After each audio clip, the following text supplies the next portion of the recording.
আপনারা দেখছেন সন্দেশখালী টিভি আর সন্দেশখালী টিভিতে আপনাকে স্বাগতম। শুধু দর্শক দিনে এই মুহূর্তে আজকে দিনে সন্দেশখালী টিভিতে দেখানোর চেষ্টা করছি বসিরহাট 21শে জুলাই প্রস্তুতি সভা। আর সেখান থেকেই একেবারেই আইএসএফ ছেড়ে টিএমসি জয়েন করেছেন আইএসএফের একজন কর্মী। দীর্ঘদিন ধরে আইএসএফের কাজ করার পরেই আজকে বসিরহাটের মঞ্চ থেকে, খোলা মঞ্চ থেকে টিএমসিতে জয়েন করেছেন। সন্দেশখালী টিভির পর্দায় দেখানোর চেষ্টা করছি।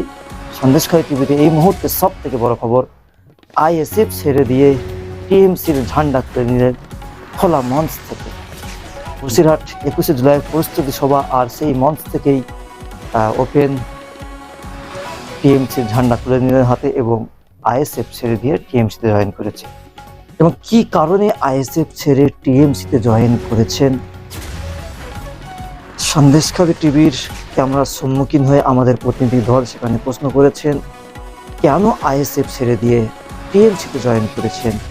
সরাসরি আমাদের সন্দেশখালী টিভির পর্দায় দেখানোর চেষ্টা করছি, দেখতে থাকুন।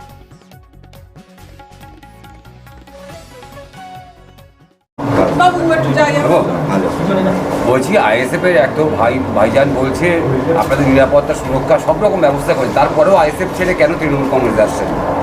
দেখুন, আমাদের মানে কেন্দ্রীয় রাষ্ট্রবিরোধী শক্তি এবং রাজ্যের উন্নয়ন, মা মাটি মানুষের সরকার, মাননীয় মুখ্যমন্ত্রী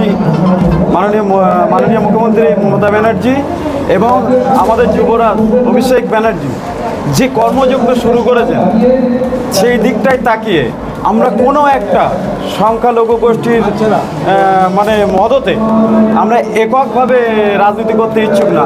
আমরা সমস্ত জনগণের সঙ্গে থাকতে চাই এবং যেই উন্নয়ন, মা মাটি মানুষের সরকারের যে উন্নয়ন, সেই দিকে তাকিয়ে আমরা চলে এসেছি। আপনি কি কংগ্রেস থেকে ভয়তে আসছেন না না, সম্পূর্ণ মা মাটি মানুষের সরকার, মাননীয় মুখ্যমন্ত্রীর উন্নয়নে এবং আমাদের দীর্ঘদিন বাদুড়িয়ায় একজন সুযোগ্য নেতৃত্বের অভাব বোধ করছিলাম আমরা, সেই সুযোগ্য নেতৃত্ব আমরা পেয়ে গেছি, আমাদের অভিভাবক পেয়ে গেছি, আমার লিডনদা, যার কারণে আমরা আর কোনো দিকে পিছনে তাকানোর কোনো আমাদের প্রয়োজন নেই।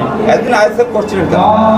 দেখুন, এটা আমাদের বোধগম্যের সমস্যা ছিল, আমাদের বোধোদয় হয়েছে এবং মা মাটির মানুষের সরকারের প্রত্যেকটা পরিবারে কিছু না কিছু পৌঁছে গেছে উন্নয়নের ছবি, যার কারণে আমরা সেখান থেকে বিবেকের তাড়নায় আমরা বাধ্য হয়েছি বার হতে।